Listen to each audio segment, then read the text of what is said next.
오늘은 게으름이라는 제목으로 함께 말씀을 나누고자 합니다. 오늘 말씀은 데살로니가 후서 3장 6절에서 12절 말씀입니다. 제가 봉독하겠습니다. 형제들아, 우리 주 예수 그리스도의 이름으로 너희를 명하노니 게으르게 행하고 우리에게서 받은 전통대로 행하지 아니하는 모든 형제에게서 떠나라.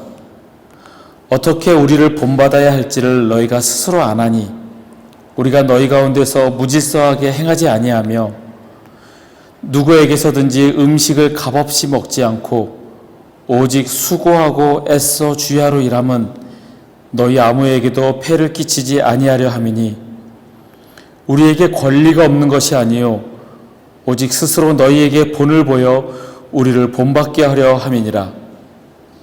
우리가 너희와 함께 있을 때에도 너희에게 명하기를 누구든지 일하기 싫어하거든 먹지도 말게 하라 하였더니 우리가 들은즉 너희 가운데 게으르게 행하여 도무지 일하지 아니하고 일을 만들기만 하는 자들이 있다 하니 이런 자들에게 우리가 명하고 우리 주 예수 그리스도 안에서 권하기를 조용히 일하여 자기 양식을 먹으라 하노라.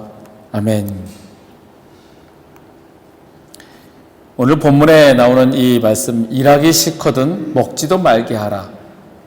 이 말씀은 우리 믿는 사람들 뿐만 아니라 모든 사람에게 적용되는 부지런하게 성실하게 일을 해라라는 교훈적인 말씀입니다. 특히 이 말씀을 떠올리면 아마 연세가 드신 분들이거나 신앙생활을 오래 하신 분들은 가나안 농군학교를 떠올릴 겁니다. 1960년대 고 김용기 장로님께서 영농 후계자 양성을 시작하시면서 점차 교육의 대상을 확대하면서 기독교 정신을 바탕으로 일반 사회 지도자들을 양성했던 그런 학교였습니다. 당시 우리나라의 그 새마을 운동과 맞물려서 큰 반향을 일으켰고 일반 기업부터 시작해서 많은 사람들이 가나안 농군학교에 입소해서 땀 흘려 일하고 그리고 교육받고 그러면서 그런 정신을 배웠었습니다.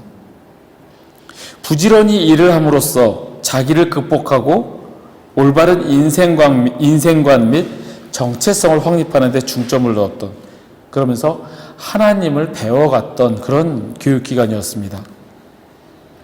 이 가나안 농군학교의 교훈은 알도록 배우자, 그리고 몸바쳐 일하자, 겸손히 섬기자입니다. 그리고 교육 이념은 근로와 봉사, 희생. 앞에도 말씀드렸지만 우리가 일반적으로 살아감에 있어서도 우리가 새겨야 할 정신이면서 또한 그리스도인으로서 우리가 무엇을 배우고 누구를 위해 일하고 어떻게 일해야 하는지를 이 학교에서는 또한 가르칩니다. 오늘의 본문 말씀은 이 땀 흘려 일하고 게으르게 살지 말라라는 육신의 부지런함을 의미하는 바울의 권면입니다. 또한 육신의 부지런함뿐만 아니라 그 안에 숨겨진 하나님의 뜻을 찾고 깨닫고 우리 마음 가운데 새기고자 합니다. 데살로니가 교회에 첫 번째 편지를 보낸 후에 오래지 않아 염려되는 소식을 바울은 듣게 됩니다. 그래서 두 번째 편지인 데살로니가 후서를 데살로니가 교회에 쓰게 됩니다. 그 염려되는 소식은 데살로니가 교회의 성도들이 영적 성장을 체험하면서 그들이 자라고 있음에도 불구하고 계속 박해를 당하고 있으며 그 핍박과 고난이 더욱더 심해지고 있다는 소식이었습니다. 그래서 바울은 그들에게 편지하기를 하나님께서는 이러한 고난을 견디는 성도들에게 상을 주실 것이며 그러한 위로를 그들에게 합니다. 또한 핍박하는 자들을 그냥 내버려 두지 않을 것임을, 그러면서 하나님의 공의에 대해서 이야기하고 이 성도들이 핍박을 이겨낼 수 있도록 위로하며 권면하는 편지가 두 번째 편지입니다. 그리고 또 하나 염려되는 소식은 예수님의 재림에 관한 혼동이었습니다. 첫 번째 편지 데살로니가 전서에서 바울은 주의 날이 밤에 도둑같이 이를 것이다 라고 이야기하였습니다. 그래서 너희들은 다른 이들과 같이 자지 말고 오직 깨어 정신을 차려라 이렇게 권면을 하였습니다. 이 말을 오해한 일부 성도들은 주님의 재림이 즉각적으로일 것으로 오해를 하였습니다. 심지어 어떤 이들은 이미 주님의 재림이 재림하셨다라고 주장하기도 하였습니다. 영적으로 이제 성장해가는 아직까진 연약했던 이 데살로니가 교회가 흔들릴 수밖에 없는 상황이었습니다. 지금도 그렇습니다. 시한부 종말론을 내세우는 그런 많은 이단들, 잘못된 교리와 사람들을 공포로 몰아넣는 그런 주장 때문에 사람들은 이 세상에 있는지 필요 없다. 우리는 주님이 부르실 때까지 우리는 기도하자라며 산으로 몰려가고 그러면서 재산을 다 바치고 가서 그러다가 재림이 이루어지지 않으니 속았다라는 것을 깨닫게 됩니다.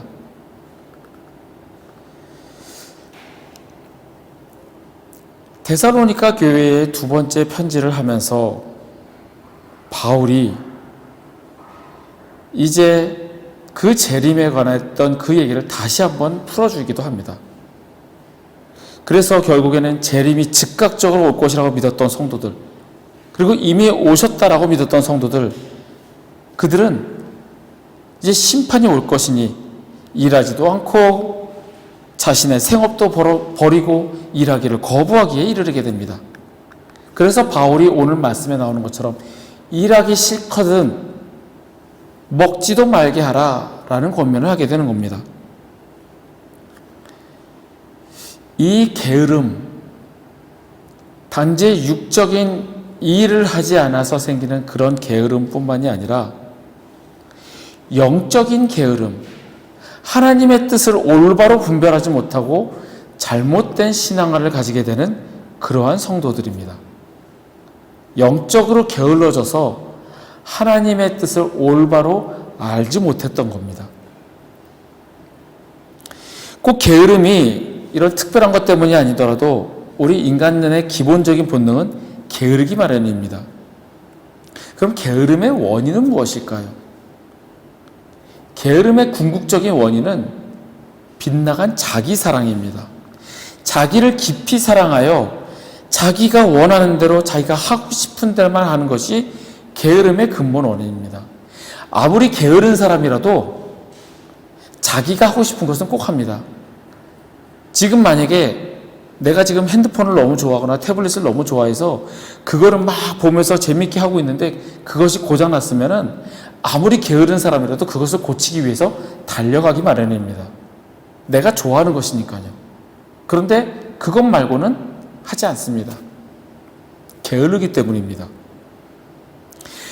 이런 사람들은 자기 중심적으로 움직이기 때문에 하루를 바쁘게 보내더라도 그 사람은 게으른 사람입니다.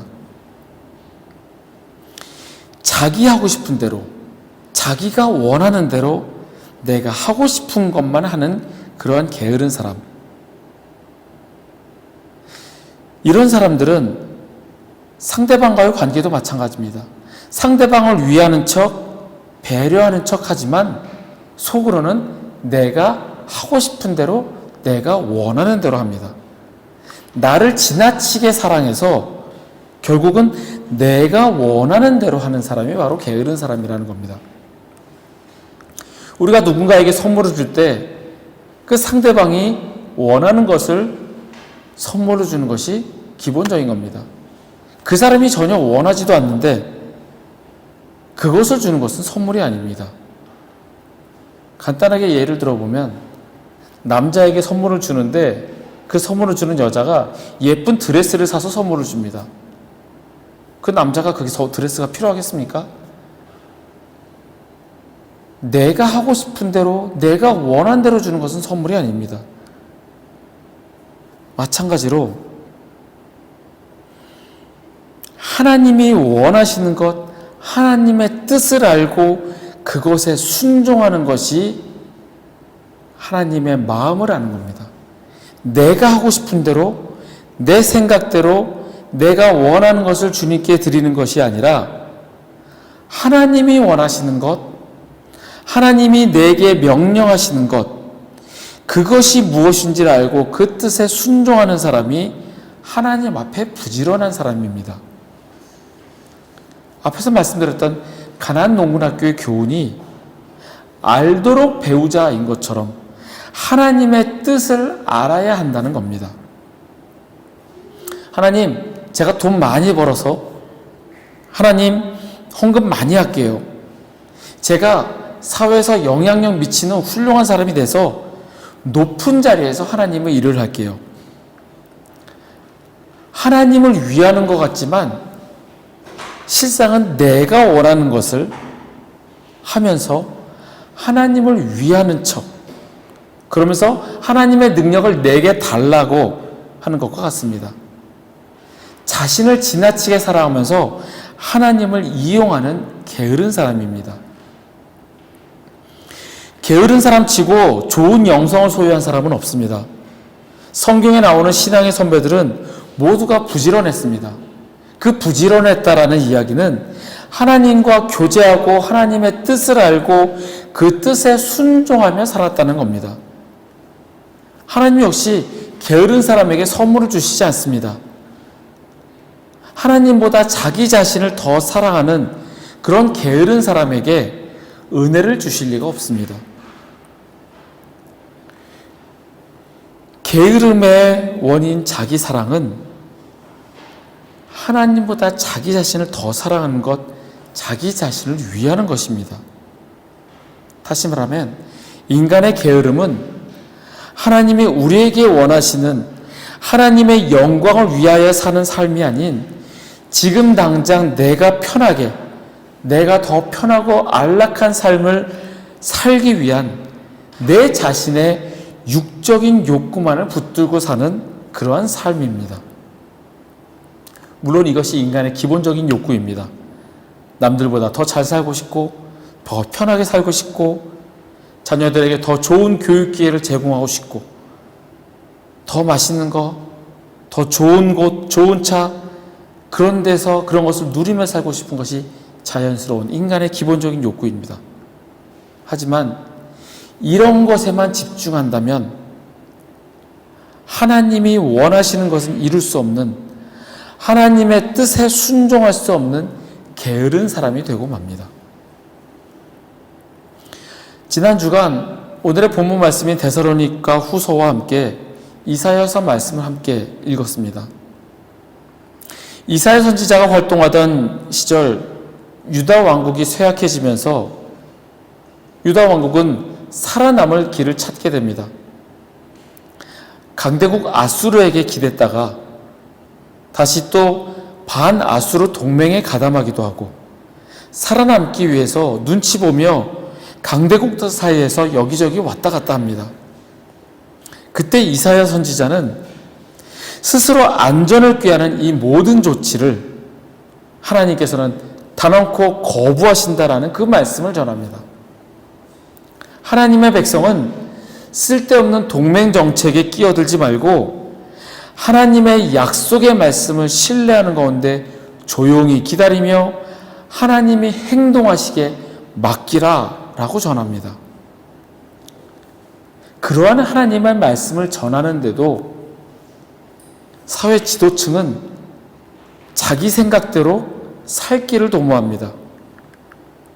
그런데 그 길에는 하나님을 이용하는 방법도 있습니다. 예배에 참석하며 많은 제물을 드립니다. 내 생각은 이렇습니다.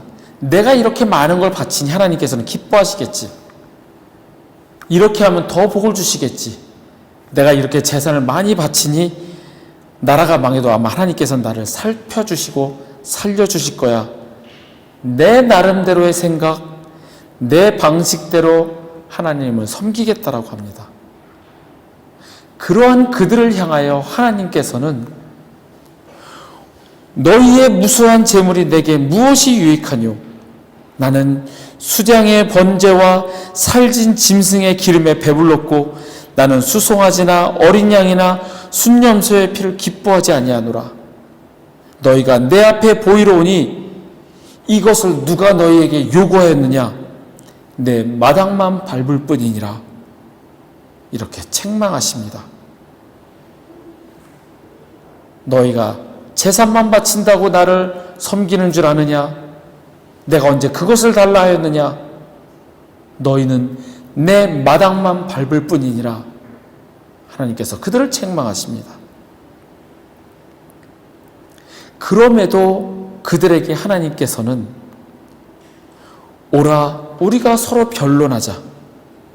너희의 죄가 주홍 같을지라도 눈과 같이 희어질 것이요 진홍같이 붉을지라도 양털같이 희게 하리라. 하나님 앞에 나아오라. 우리가 서로 변론하자. 회개를 촉구하십니다.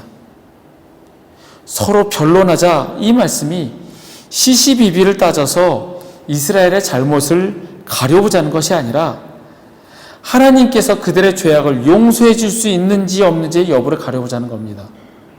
그리고 이 말씀 속에는 아무리 극한 죄를 지었더라도 하나님께서는 적극적으로 그들을 용서하실 것이라는 용서하실 마음이 있으시다는 것이 내포되어져 있습니다.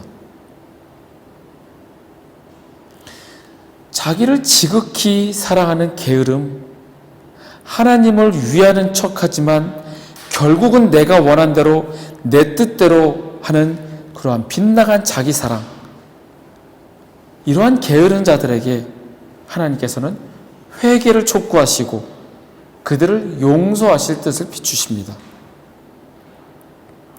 결국엔 게으름은 단지 우리들의 성향이나 그런 것을 의미하는 것이 아니라 하나님의 뜻에 반하는, 하나님보다 나를 더 지극히 사랑하는 죄가 됩니다. 그러한 게으른 우리들에게 회개를 촉구하시는 하나님의 요구는 당연한 일입니다. 우리는 나의 게으름을 주님 앞에 내어놓고 회개해야 합니다.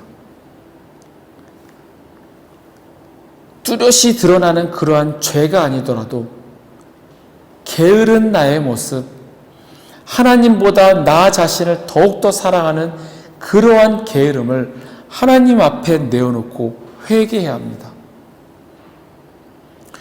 회개는 죄에 대한 감각뿐 아니라 자신에 대한 철저한 무가치함을 느끼게 하는 것이다 라고 챔버스 목사님은 설명합니다.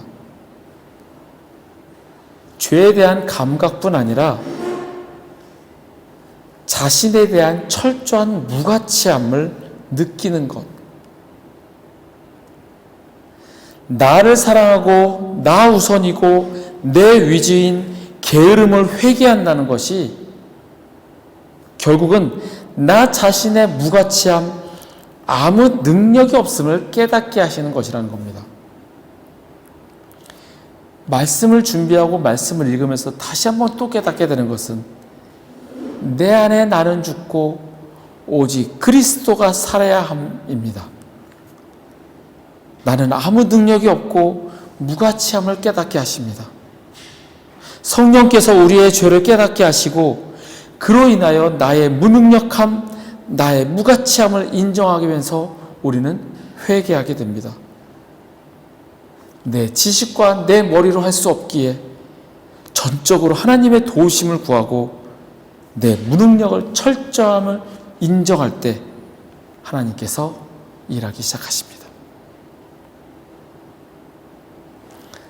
내가 중심인 내 능력으로만 나를 사랑하여 행하는 이 모든 길이 게으름의 길이라는 사실을 기억하시길 바랍니다. 게으름의 결과는 인간적인 시각으로 볼 때 안락하고 편안한 길이 될지는 모르겠지만 하나님과의 관계는 많이 손상된 멀어진 관계가 됩니다. 나의 일에 오로지 집중하며 그것이 내 목표가 된다면 내가 교제하는 사람들 역시 같은 목표를 가지고 사는 사람들이 됩니다. 오로지 돈이 목적이라면 돈을 벌기 위해서 같은 목표를 가진 사람들하고만 교제를 하게 됩니다. 그러면 하나님을 믿는 사람이라 하더라도 하나님에게서는 멀어집니다. 나의 목표는 돈이기 때문입니다. 돈이 목표고 이 돈을 벌기 위해서 이 돈에 관심 있는 사람들하고만 교제를 하게 되고 하나님과의 교제를 하는 사람은 시시해져 버립니다. 그리고 그들을 멀리하게 됩니다. 권력을 추구하는 사람이라면 오로지 정치하는 사람, 힘 있는 사람만을 상대하려 합니다. 그러다 보면 좁고 험한 길을 가신 예수님을 본받는 참 그리스도인들과는 교제하지 않게 됩니다. 그들하고 교제해봐야 인간적으로 손해만 가득하기 때문에, 그리스도인들과 교제해봐야 얻을 이익이 없기 때문에 내가 원하는 것, 내가 추구하는 것, 내 생각대로, 내 계획대로 내가 가고자 하는 길로만 가는 사람들끼리 모이게 됩니다. 결국 게으른 사람들은 하나님으로부터 멀어지게 되고 무늬만 그리스도인인 하나님의 은혜로부터 소외되는 삶을 살게 됩니다. 반면 정직하고 부지런한 사람은 하나님의 말씀을 깊이 사모합니다. 하나님의 뜻을 알고자 말씀을 묵상하며 그 말씀대로 살아가고자 하나님의 지혜를 구합니다. 역시 같은 관심을 가진 사람들과 교제를 하게 되고 그 안에서 하나님이 원하시는 것이 무엇인지 찾고자 합니다. 비록 그 가는 길이 고되고 힘들더라도 예수님께서 가셨던 길이기에 기쁨으로 순종하며 나아갑니다. 우리의 지금 모습은 어떻습니까? 나를 사랑하며 오직 나의 생각대로 살아가는 지극히 게으른 사람의 모습입니까? 아니면 하나님의 뜻을 찾으며 하나님이 원하시는 것을 하고자 알고 배우고 겸손히 섬기는 자세입니까? 비록 지금 나의 모습이 나만을 사랑하는 빗나간 자기 사랑일지라도 하나님께서는 오라, 우리가 서로 변론하자. 너희의 죄가 주홍 같을지라도 눈과 같이 희워질 것이요 진홍같이 붉을지라도 양털같이 희게 되리라 말씀하시며 회개를 요구하십니다. 주님 앞에 나와 회개하시길 바랍니다. 말씀을 듣고 깨달았을 때에 순종하고 회개하면 변화해집니다. 하지만 잠시 자극받고 충격을 받지만 이내 무시하고 내가 다시 하던 대로 그대로 한다면 하나님의 은혜는 부어지지 않습니다. 게으름에서 결코 벗어날 수 없습니다. 말씀을 듣고 깨달음이 있다면 그 말씀대로 회개하고 변화해지는 저와 여러분이 되기를 소원합니다. 회개하고 변화받아 하나님의 사랑을 제대로 경험하고 그분의 성품을 알고 나면 게으름에서 벗어나게 됩니다. 하나님께서 자기를 얼마나 사랑하시는가를 인격적으로 알게 된 사람과의 삶의 목표는 하나님을 사랑하는 것이 됩니다. 그러면 하나님과의 교제가 우선이고 하나님을 알고 배우고 하나님을 위해 일하며 겸손히 섬기는 자세로 하나님의 뜻에 순종하게 됩니다. 이 말씀을 듣는 우리 모두에게 하나님이 주시는 회개의 은혜와 축복이 있기를 소원합니다. 나를 사랑하고 내가 중심인 목표가 아닌 하나님을 사랑하고 하나님의 계획에 동참되어지는 우리 모두가 되기를 간절히 소망합니다.